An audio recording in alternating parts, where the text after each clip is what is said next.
Hello everybody, welcome back for a Sunday look at everything that's growing on. I don't know if you can tell from the sky behind them trees there, but it is not the prettiest Sunday I have ever brought to you via YouTube. Oh, tell you what. So I'm kind of taking a break in between some pretty serious thunder and lightning storms to show you as much of the garden as I can today. In all fairness, I'm running around in chore boots and the closest thing I have to a slicker, so if I sound a little grumpy, blame the boots. I don't even like having shoes on, let alone gum boots, okay? So anyway, let's get started. We'll start with the back gardens today. From a distance, this almost looks like organized and almost like a successful garden. Except if you look across the street, the neighbor's corn is like twice as tall and their tassels are all spread out and everything. But I learned a long time ago not to compare myself to the neighbors. Just compare myself to myself, you know? Gardening for zen, as it were. And I have noticed that the tassels on our corn are also starting to come up. Not quite as advanced. So I don't know if that's because I don't water very regularly. I count on nature to do most of that for me. Because I have to run around with the watering can, right? Or, I don't know, because I didn't shore it up. Never did get around to that little project. I let the weeds kind of compete with it for too long. There are, you know, several things I could have still done wrong this year. But all in all, I think the corn looks pretty good for growing around the Barrier residence. I mean, we all know what I think about this bunker garden. It is time to cut down this thistle, as pretty as it is. And I like the look of thistle. I think it's a pretty flower. It's getting to be really quite annoying when I walk around here. And I'm going to have some harvesting to do. That means spending an awful lot of time around here. These bunker tomatoes are doing fabulously, except for the fact that the cage seems to have totally tumbled on that one. We had some crazy rain and whoops. You know what? It might be time for me to get some strings and like tie that down like a tent. Peg it down, because that apparently has no support left. But anyway, we had some amazing rain, thunder, and lightning throughout the night and early morning. There's promise of more of it to come, which is why I'm kind of squeezing this in as fast as I can. And yet, you know, trying to show you as much as I can.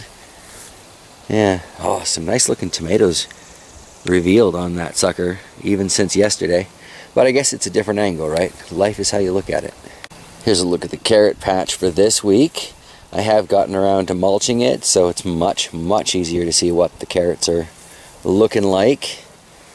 I'm not going to pull another one to test size, because mostly this has thinned itself out to a reasonable spacing, and I do still want to harvest some sizable carrots in a couple of months once things start to cool off. So as much as I enjoy baby carrots, I want to put some roots in the cellar, as it were.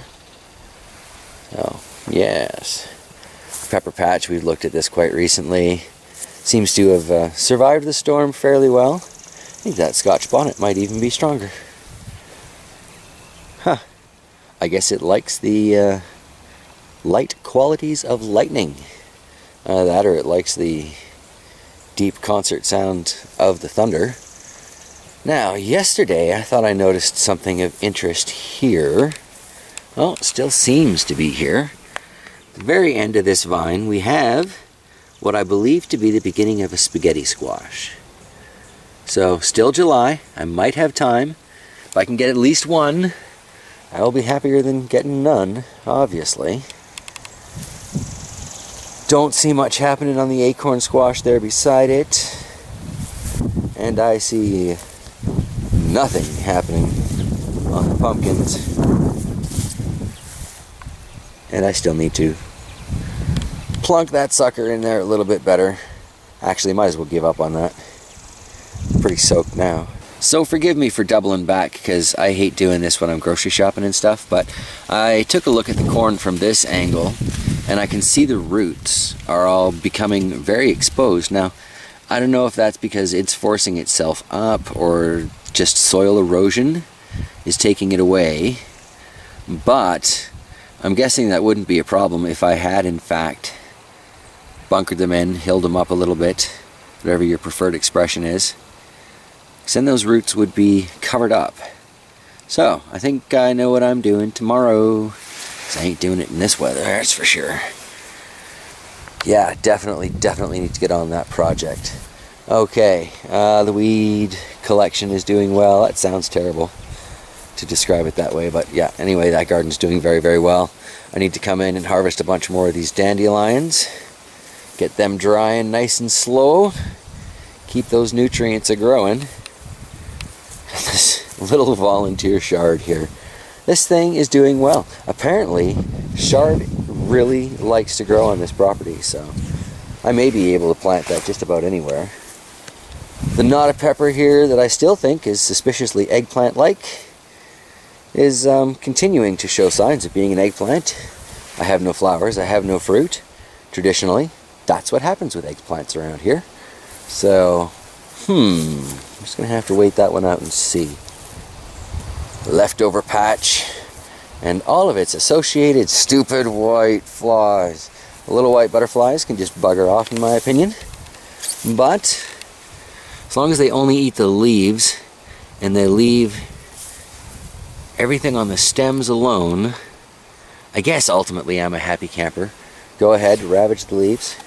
Leave my actual Brussels sprouts alone. Here we can see this little tiny basil has definitely gone to flower.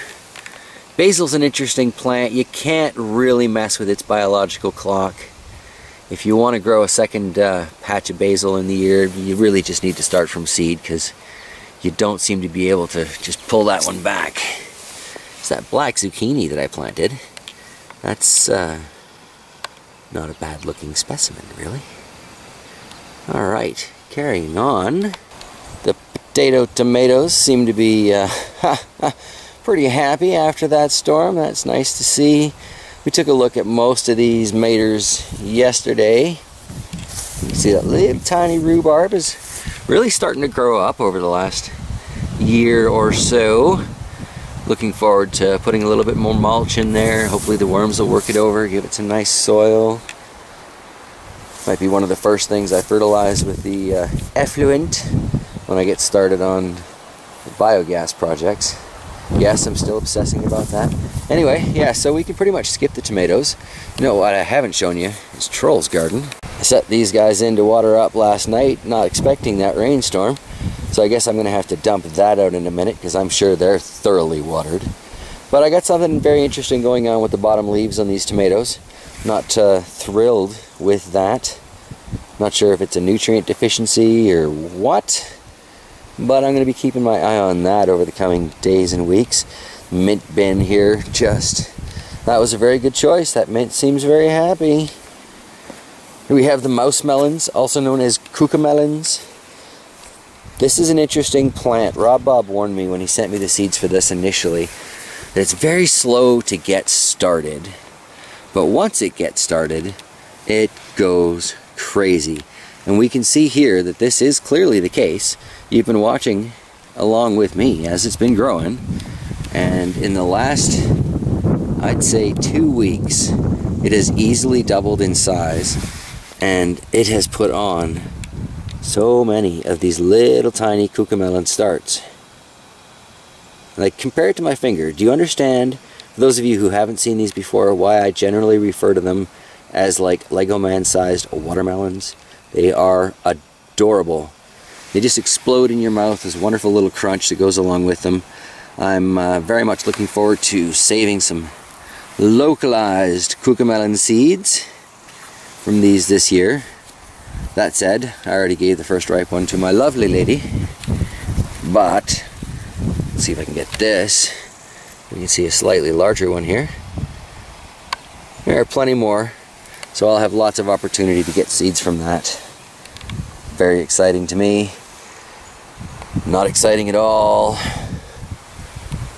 This is intriguing though. Once again, heavy rains right after I actually give it some nutrients. Can't win with this particular coffee can experiment. But there are lots of little peppers that are trying to form in there. Lots that are trying to form on the outside. This is pretty promising. The Nepalese bell. I don't understand this pepper, but I keep it around anyway. Maybe it'll produce again one day. Who knows? Sage and the rosemary, though.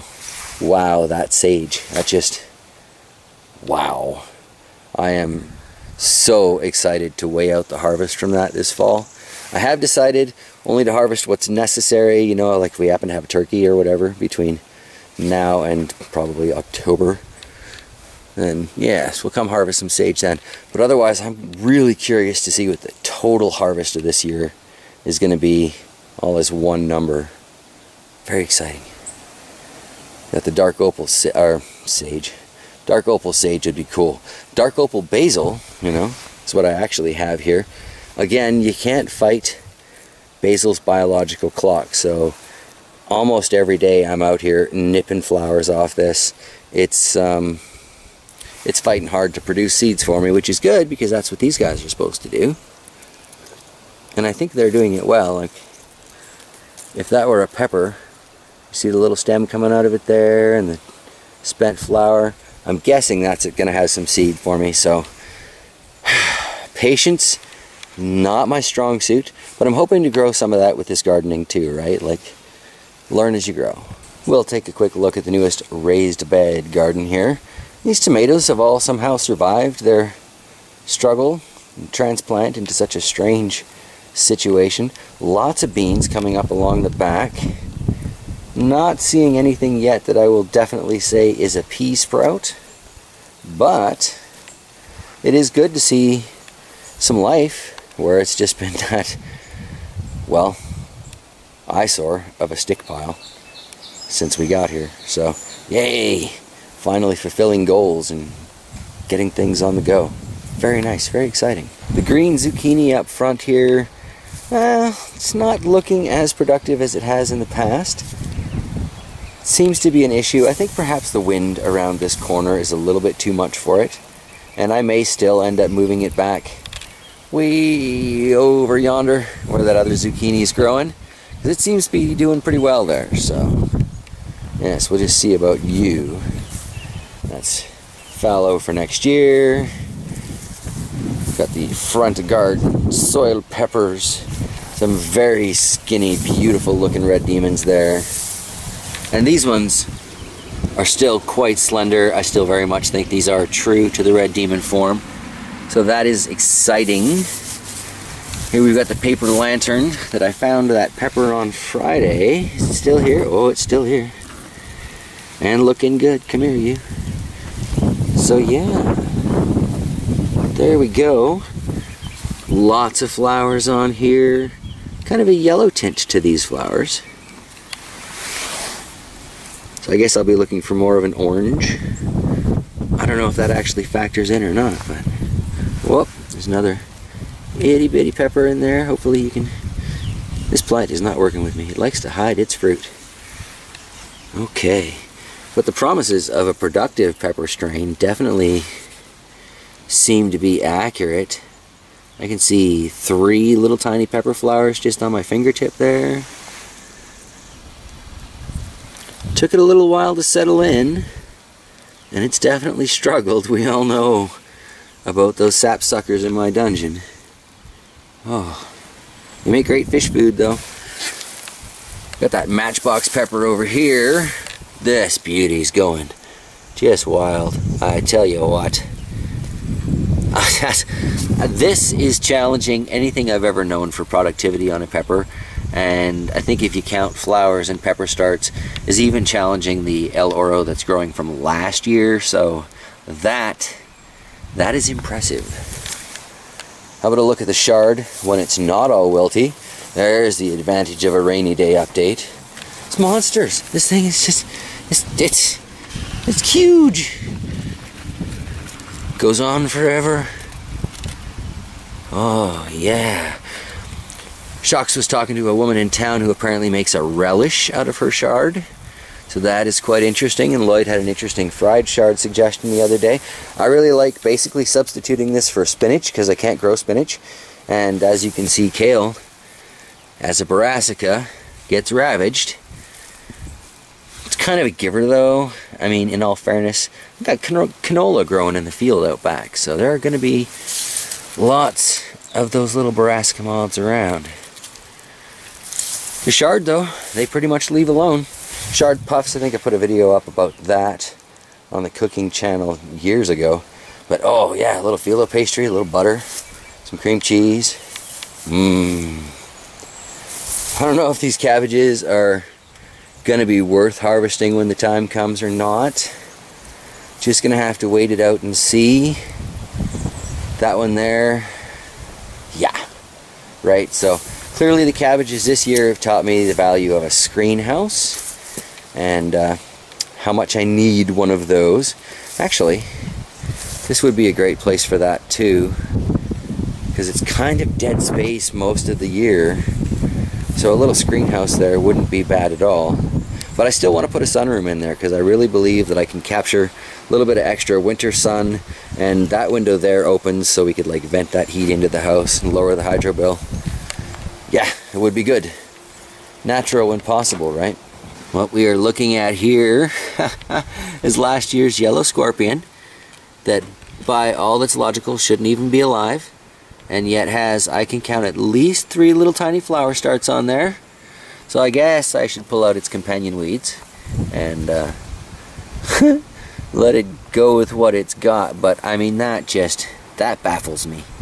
Absolutely baffles me. Really would like to try one of those though. This sand dollar, oh, I have tried the fruits of this sand dollar plant. That's what I used most recently to destroy my peach schnapps. Well, I mean, I didn't destroy it, okay, but peach schnapps will never be the same again without that peppers hint in there. Excuse me. And by the time it was done, it was far more than a hint of peppers that was in there. That last ounce or so was just killer. The ahi calabaza here is a pepper that is completely new to me. Haven't grown them before, haven't tried them before. Really excited to give them a go. These bins were both so flooded when I came out this morning, but I do think it's a good idea because ultimately these guys look really happy. I'm starting to see what color should look like on the ahi ahuchapan here. Hopefully the camera will do it justice. Didn't last time I showed this pepper off, but yeah, there's a very nice orange, and then there's the yellow, and then there's the pale green there. It's been advised that I take these dried ones off, and I do intend to do that, again, probably today, because I think it'll help the rest of the plant produce. And it's, yeah, there's a spent flower right there. Brand new fresh pepper. So it's still trying to produce. It's not like I'm going to lose out. There's another one, come on. That might be a gentle two-handed thing. Oh, El Oro de Ecuador. Is it wrong to love a plant? I don't know. Still producing flowers for me after everything it's been through. Freshly spent flower there. Tiny flower bud starts there. Nice pepper size all the way around. This isn't a huge pepper. None of the ones I got from it last year were anyway. But it is very consistent in its pepper size. Like, look at that. That is a nice little pepper. Yeah, oh, so exciting. Especially since it's one of those scenarios where it was the last seed I had, like the sand dollar in the green bucket. That was the last sand dollar seed that I had. I had to keep it alive. Same scenario here. And look at it go. 1, 2, 3, 4, 5, 6, 7, 8, 9, 10, 11, 12. Good Lord, 13, 14, and I could spin this and count even more. One thing I can't show you because it is two-handed, so maybe next week I'll get Shocks out here to help me with this, but this has started to go, as I drop the camera a bit, this has started to go the way of the double cup pepper plants and such, and there are, I should say, roots coming out of the bottom of this. Because if you recall, I put in some 1-inch PVC pipe to get a bit of a spacer here so it could actually drain, and that kind of helped bring this back to life. But the plant has decided it now wants access to that moisture, so it's sending out those roots and going nuts from what it finds. It's so exciting. So Dave, I don't know if you're out there, but I will be sending you seeds, brother. Alright. The Saskatoons that remain on the bushes are all pretty much bird ravaged. Tried a few different projects. I've got a video on a Saskatoon berry frozen yogurt treat to edit. And then I have a Saskatoon berry jam that I made that I may or may not edit and post. Both of those would of course be on the cooking channel since it's been resurrected. So yeah, I don't know. These birds though, look what they leave me with, you know? And they can never take the one that's already been bitten by a bird. No, no, no. Little buggers. It's like they're at an all-you-can-eat buffet. Well, I guess they are. I don't imagine they leave these trees hungry. And that about wraps it up for what's going on outside here these days. Have no idea how long this video has been, but if you're still with me, thank you so much for sticking around and just being part of my adventure here as I go through this gardening experience, kind of learning how it's done in the ground, because when I really learned how to do it, I was doing it in aquaponics. So yeah, soil gardening is actually still kind of new to me. I got a whole lot to learn. And on that note, I guess I'm gonna wrap things up. Tomorrow looks like I've got a lot of projects ahead of me. I was kind of hoping to get started on that biogas thing, but that won't be posted for a long time. Will be on the farm channel. I want to get a complete beginning to end proper build and explanation kind of all in one video. I've been watching a lot of videos lately, and yeah, I'd like to see a thorough one go up. Therefore, when I put one up, I'd like it to be thorough. You know, there's a certain logic to that, isn't there? Anyway, so yeah, there's going to be nothing here on the JT Bear channel tomorrow. May or may not be cooking stuff coming up in the near future, like I said. And Tuesday, well, I don't know. We may take a look at the aquaponic garden on Tuesday. There's some stuff I need to share with you going on with that ahi panic. It's not good. So yeah, I'll see you Tuesday.